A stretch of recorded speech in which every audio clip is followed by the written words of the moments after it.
Plus updates. I, 40 male, have a sister, 30 female, who is getting married in a week. The groom proposed to her a year ago at a family dinner that left everyone speechless, but very happy for them as they are longtime companions. During this dinner, my sister asked my son, 17 male, to make her wedding dress. My son has always loved design and fashion. He took technical courses in these areas and sewing, and even his friends keep asking for his clothes because they are so beautiful. He agreed but said that he needed time and that he would need her opinion constantly. At first, my sister was very annoying. My son drew about 50 dress designs in a month, and she only liked one, which he continued with. He sewed it with great quality fabric, which I paid for as I wanted to get involved in a certain way. For 5 months, he made several adjustments to suit her wishes, as she always complained about something. After a while, he arrived at a final model, and it was just amazing. My mother cried seeing my sister in the dress, and I confessed that I almost got emotional too. The problem was that, last week, my son came to talk to me about the wedding invitation that had not arrived for him, but for other family members. I thought maybe he didn't need one, but it still felt weird, so I messaged my sister raising this issue. And she replied that she didn't want any underage people at her wedding because there would be alcohol. I asked if she was going to make an exception for my son, but she cut me off and said no. There are no children in our family. My son is the only minor, so I didn't see any sense in this rule for family members. To make matters worse, my son was very sad and cried because he spent months on this dress, but couldn't go to the wedding. I was very upset and told my sister that she should look for another dress as soon as possible as she would no longer wear the one my son made. She called and yelled at me, saying I was being unreasonable and that I couldn't do this. My mother calling me saying I should deliver the dress and follow the rules, but I didn't and hung up on her. Because of this, the family's divided. Many agree with me and condemn my sister's actions, saying she could only make an exception. But another part says I'm unreasonable, that I'm spoiling her big day. I don't think I'm being wrong, but just rational and paying her back in kind. So am I the a-hole? Now for the top comments before reading the updates. Not the a-hole. He should go and wear the dress. Would definitely be unexpected. So your sister can't have children at her wedding, but use your son as child labor to make her wedding dress? She's the a-hole. He's responsible enough to make a wedding dress, but heaven forbid he should be around alcohol. Who knows what would happen? Well, if he's not invited, he doesn't need to give a gift. She should pay for the dress. And if she doesn't, you're not a-hole. And it should be the full retail cost for a similar dress. Oh, I'd rather put a price tag on that thing. That equates to how much she hurts her nephew. Like $10,000. If she doesn't like the price, she can find a different dress in a week. Now for the first update. First, I would like to thank all the comments and suggestions. I really didn't expect my post to resonate so much. I talked to my son about the suggestions you guys gave me and he agreed to sell the dress at a market price. He calculated the price of everything and the value is quite high. We sent the proposal to my sister and she hated it. She said she couldn't afford it because it was too expensive and it should be a gift because she is family. I responded by saying that it was too easy to say she was family to get a free dress, but not enough to include my son. She cried on a call and begged me to not ruin her day, but I didn't call because that to me was BS. At no point did she offer to just let my son go, nor apologize for it. And for anyone who said that maybe she's homophobic, I'm not sure. But I think who could be influencing her is her fiancé who is a Christian and has never been close to my son.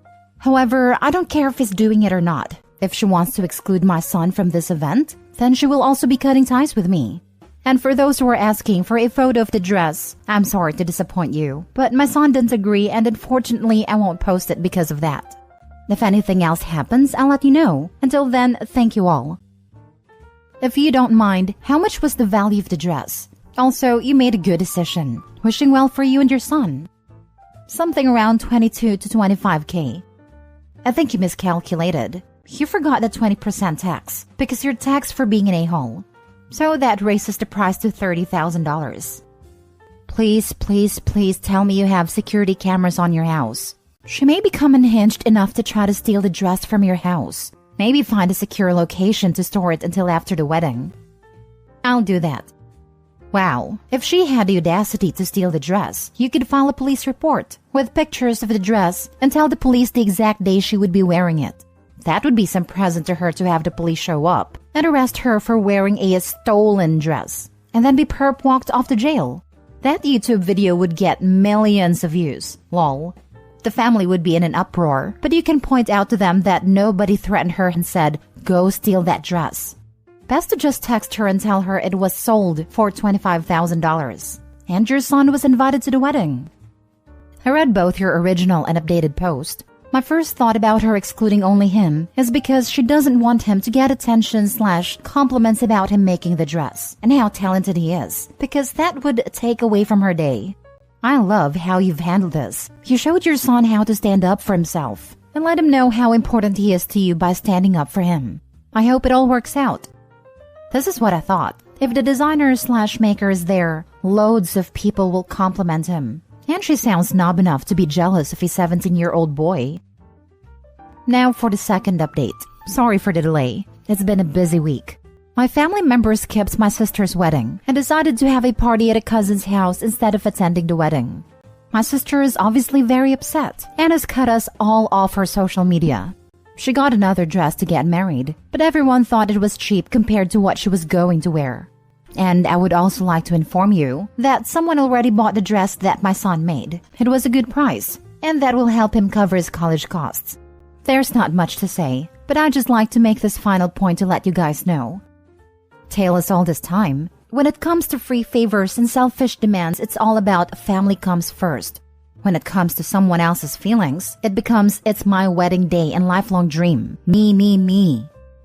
Exactly. If my mother pulled the but family thing to me, I'd be, yes, exactly. My son is my family and my priority.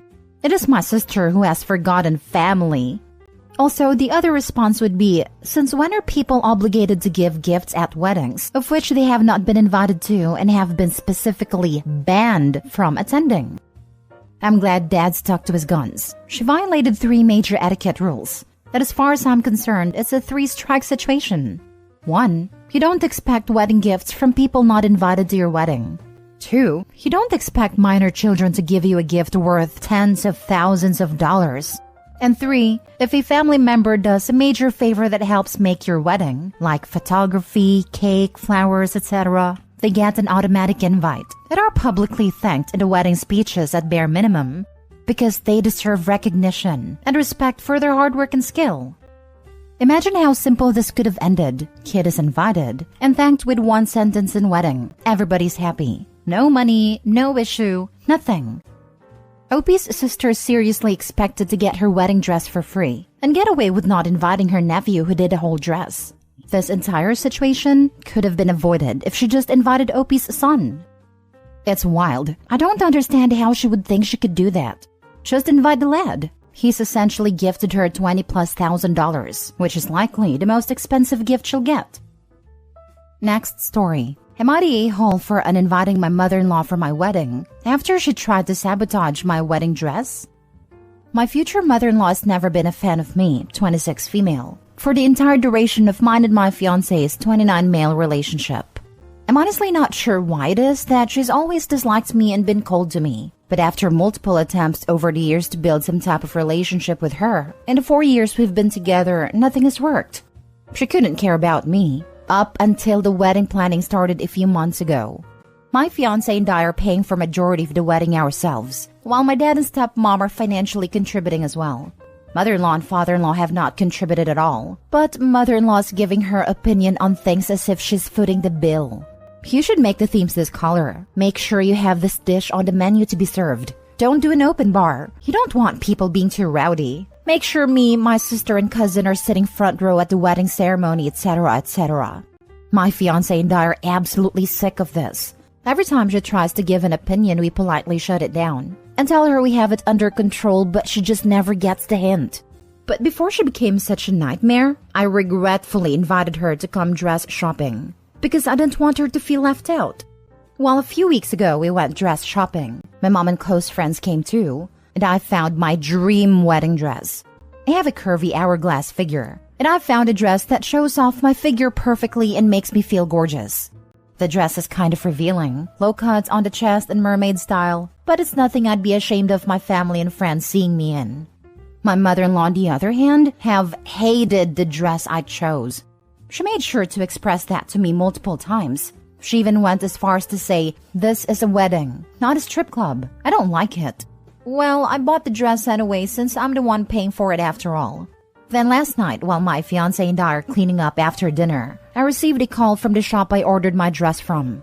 They were calling me concerned because apparently a lady, my mother-in-law, called them pretending to be me and wanted to switch the dress I chose to a more appropriate dress. The sales associate realized that it wasn't my phone number that called to make the change and called me immediately to confirm before they changed the order. I was livid. My fiancé heard the entire conversation and was livid as well. He called his mom to confront her, and she fessed up after denying it a few times. I told her if she's so bothered by my dress, consider herself uninvited from the wedding, and hung up on her. Safe to say, she is not happy. She's been calling both my husband and I nonstop, trying to defend herself, but I've had enough. I feel bad for my fiancé though, because he won't get to have his planned dance with her. Did I take it too far? Am I the a-hole? Not the a-hole. Nope, nope, nope. If she's doing this before the wedding, what will she do at the wedding? My money is on she wears white to the ceremony, but I may be a bit jaded after hanging around r/just no mother-in-law. Also, not the a-hole. That, or she spills something in Opie's dress during the wedding, and then conveniently has a more appropriate dress on standby. Definitely not the a-hole. Not the a-hole. An important lesson learned. Your fiancé is willing to stand up to his mother to defend you. Keep an eye on how he acts and reacts as this continues. While it would be an a-hole to set up something like this to test him, it is a test of your relationship and interactions. And it is entirely appropriate to use it as a moment to get a glimpse of what your future together may be. I'm not really worried about this. Before we even got engaged, I made it clear to him my expectations when it comes to his mother, because we both got the vibe she wasn't a fan of me. He's shown me over the past 4 years that he prioritizes me over his mother. He stood up for me countless times over the years, which has tried to make passive-aggressive comments to me, and has told her that we are a package deal, like it or not. Last story. Am I the a-hole for not wanting my stepson to move in? My husband and I have 4 children below 7 years old. My husband has an older son, 15, with his ex, and is also dad to her older son, 20. We live in a 3-bedroom house. When my stepson stays, he sleeps on a couch. Despite him not really living with us, my husband is still active in his life and spends lots of time with him. My stepson's mom has 3 younger kids with her ex-husband and recently got a new boyfriend. She lives in a 2-bedroom apartment with stepson getting a room, the younger 3 sharing, and her using living room as a bedroom. Her taste in men is awful, and her newest boyfriend is no different. My stepson has awful things to say about him. Despite this, and despite the fact she's only been dating him for around 10 months, though she's known him longer, she's moving in with him in a week. He is somewhat well off and lives in an empty 4-bedroom house, as his kids are all adults. There's a clear benefit for the kids to have a bigger space and a yard, but obviously a much bigger danger in moving your kids in with a man you haven't been dating for long. My husband has tried to urge her out of making this choice, but she seems set on it. She has major mental health issues and doesn't receive any child support from her ex-husband, so I understand to an extent why she needs to rely on a new boyfriend so heavily. A month ago, my stepson got into an argument with his mom and stayed with us for a few nights, before going to his great-grandpa's, who he has stayed with since. He has said that he will never move into the boyfriend's house. Then last week, he asked his dad if he could move in with us, and we told him we'd discuss it.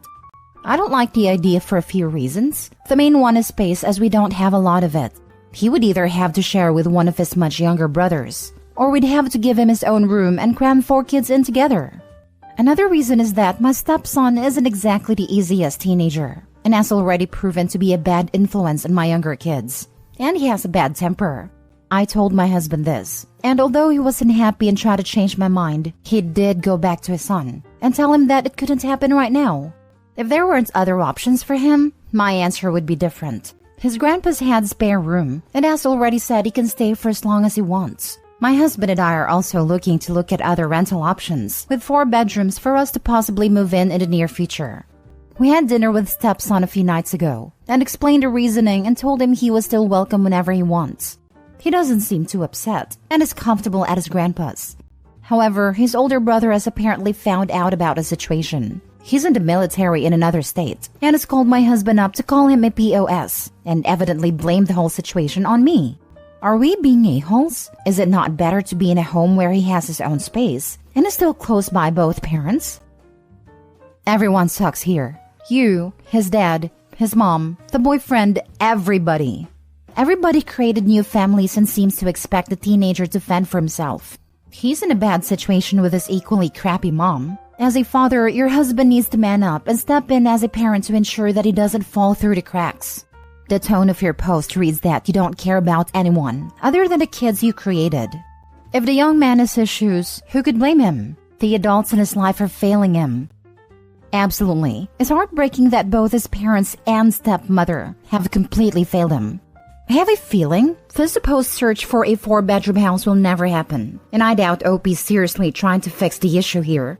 Especially since if they truly were trying to find a new place, then why mention all the other reasons she does not want the stepson living with them? I call BS. Everyone sucks here, except the stepson and the grandparent. Thank goodness for those grandparents. Wow, are you the a-hole? Honestly, given everything you just wrote, why is your stepson not already living with you? He and his half-siblings are crammed into a smaller space, with a mother with serious mental health issues, terrible taste in men, and financial woes. And you guys let him sleep on your couch sometimes? Honestly, WTF, lady? Of course he's not the easiest teenager. Look at what he's living through, with no support from his dad or you apparently. And now you turn him away knowing full well what a crappy situation he might be walking into? As far as your dig at his mom's choice in men, I guess that's accurate, because your husband appears to be an absolute crap dad, and I can't say much of his choice in women either.